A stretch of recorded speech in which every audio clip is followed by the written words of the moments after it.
beautiful souls. I'm so happy to be connecting with you and to be sharing and bringing this information to you.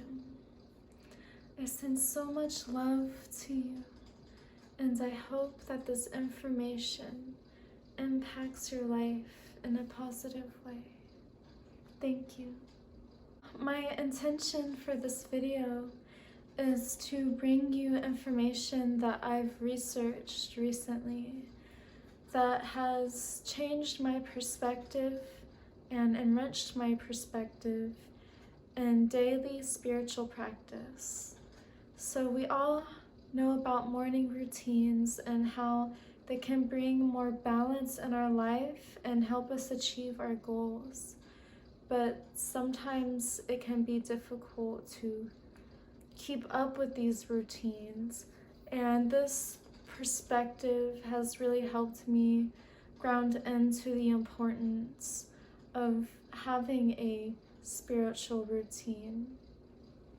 So my intention is to deepen your perspective and to impact you in a positive way to help bring sadhana into a reality. Sadhana, as I explained, is spiritual discipline and a daily practice that one commits to if they are sincere in progressing spiritually or experiencing spiritual growth.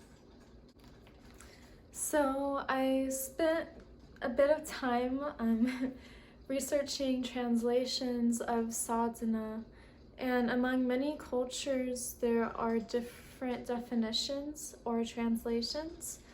They all generally mean the same thing, but they have slightly different meanings or ways of wording it.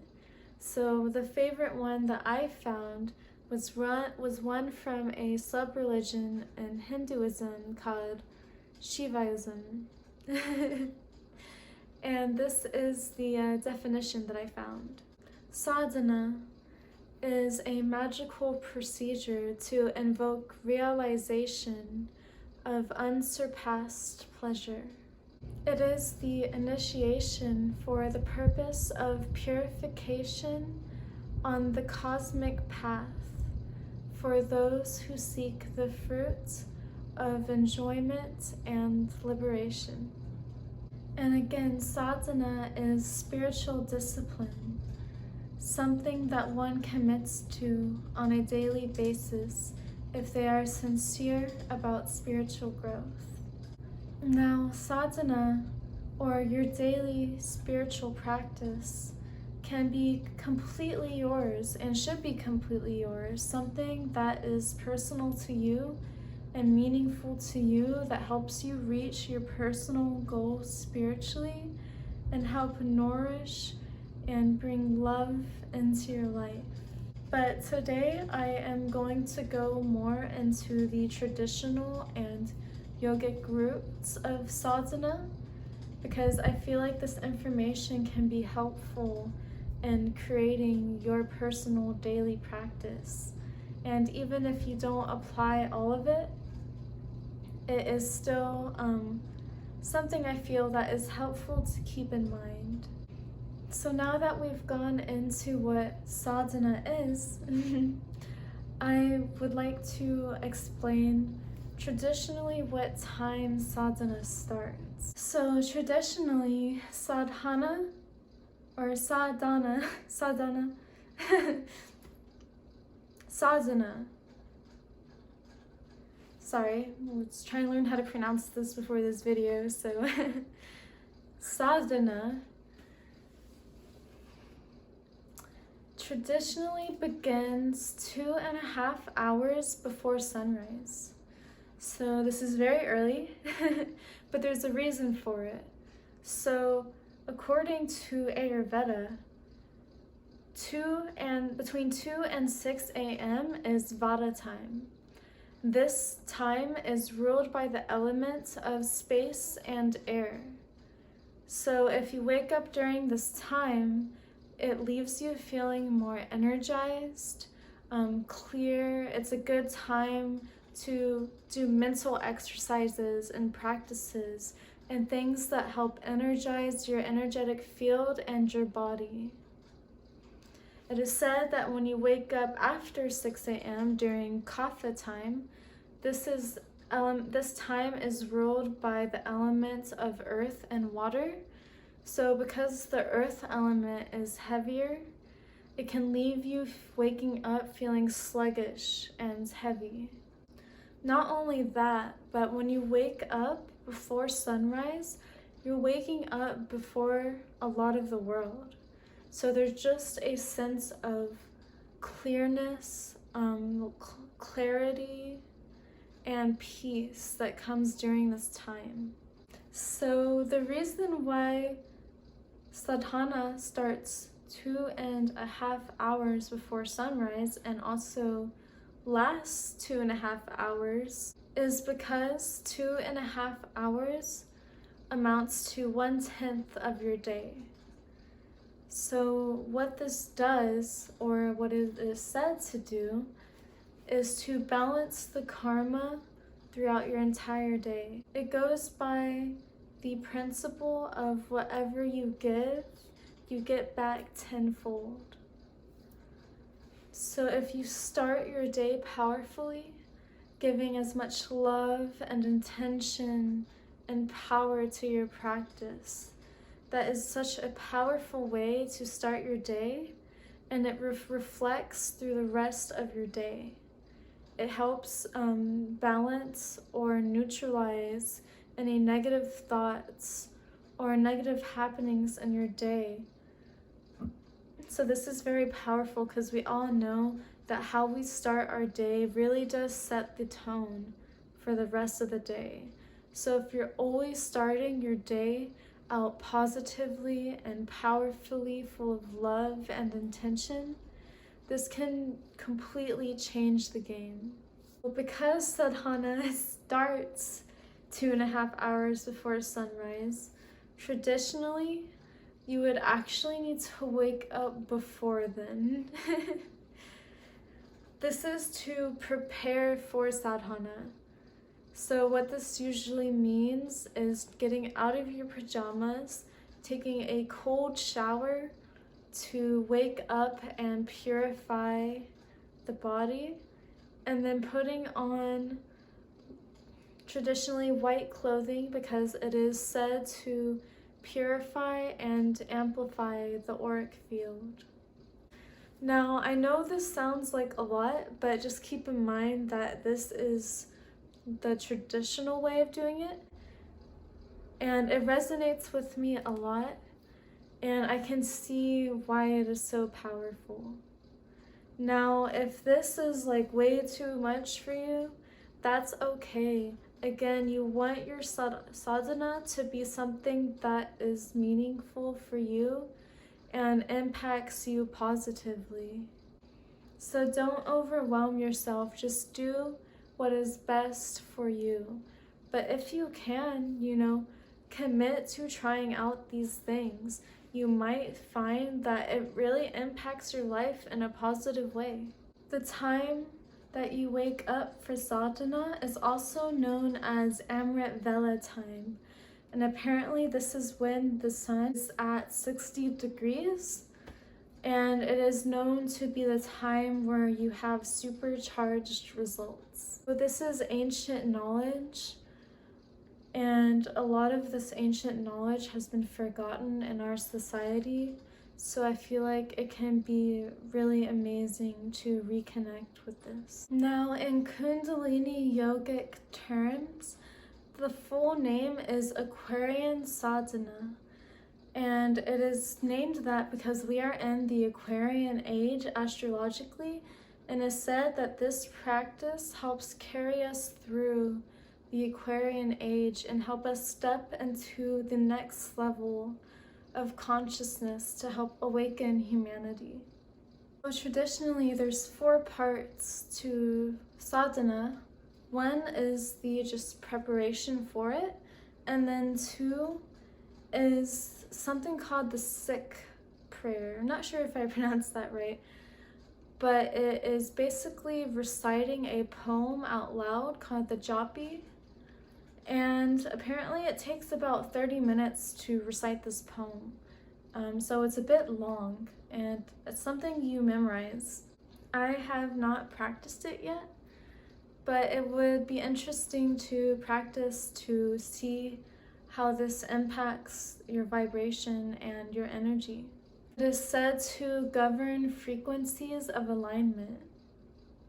So maybe it helps align your chakras and help balance your energy. The third part is a Kundalini Kriya. So a Kriya in Kundalini Yoga is basically just a sequence, but it includes mostly like breath work, mantra, certain positions, postures, exercises. So you can choose whatever Kriya is most meaningful to you. You can look up different Kriyas for different things. There's a lot of information out there. Just choose the one that resonates with you the most. They say that if you really want to experience the full benefits of a Kriya, or just to break old mental patterns and reestablish new ones, the minimum you should practice it is 40 days. The longer you practice it, the more deeper benefits you're going to experience with it. The last part of the traditional sadhana is Aquarian mantra. So this is a list of different mantras that you can recite for as long as you want. I think traditionally it's between 5 to 22 minutes depending on the mantra. Mantras can be so powerful to step into a certain frequency and to really ground in or anchor in the frequency of that mantra that you want to hold. So yes, sadhana usually includes 4 different components: pranayama, which is breathing techniques; asana, which is poses; mantra, which is, reciting mantras; and then meditation, of course. These are some themes that I wrote down from an article to keep in mind throughout your sadhana and ultimately throughout your day, because it is said that eventually your sadhana should reflect your reality and maybe your life becomes a meditation. These are the themes I wrote down. Awareness. Become aware. Live in the moment. Appreciate the present moment. Enjoy silence. Gratitude. Be thankful for what you have in your life. Love. Bring as much love as you can to yourself, to the people around you, and throughout your day. Be in service. Listen to your highest calling and live in service of others and the universe. Show up in your authenticity and purity. Stay healthy and take care of your body. Transmute negativity and have fun. These are just little things to keep in mind and to remember during your practice and throughout your day. Now that we have dived into the traditional yogic roots of sadhana, and I hope that that ancient information brought something to you and was impactful or helpful in some way. But yeah, since your sadhana or daily spiritual practice is something that is your own and something that is meaningful to you personally, you might not exactly want to incorporate all of these traditional practices. So here are just some ideas of different things that you can use to craft or create your own unique special sadhana. And remember to bring as much love and intention to this as possible, because it really is so truly important and powerful and something that is so special to bring to yourself. Meditating right when you wake up in the morning and setting your intentions. Journaling, writing down your intentions, having a gratitude journal, channeling your higher self and doing free writing. Asana, having a yoga sequence that you practice. Spending time in meditation, maybe do a guided meditation. Finding some mantras that you like and saying those mantras out loud. Practicing mirror magic. Talking to yourself in the mirror and saying positive, loving things to yourself. Making a drink for yourself in the morning, whether that be juicing, tea, a supplement you mix in, preferably something light, so that if you practice any breath work, that your stomach is empty and then you're ready to be hydrated afterwards. Now, since your sadhana is the first thing you do in the morning, it's important to prepare the night before. So also incorporate a daily nightly ritual so that you can fall asleep peacefully and have a good quality restful sleep so that you're ready to wake up in the morning. All right. Well, thank you so much for watching this video, and I really hope that you enjoyed it and that it was meaningful to you and brought something and was helpful in some way. And just remember to be gentle with yourself. If you mess up or you're not 100% with doing your sadhana every day, just try to keep in mind what you're doing it for. Remember why you're committing to this sadhana. Remember why it's important to you, and just continue to anchor in that intention.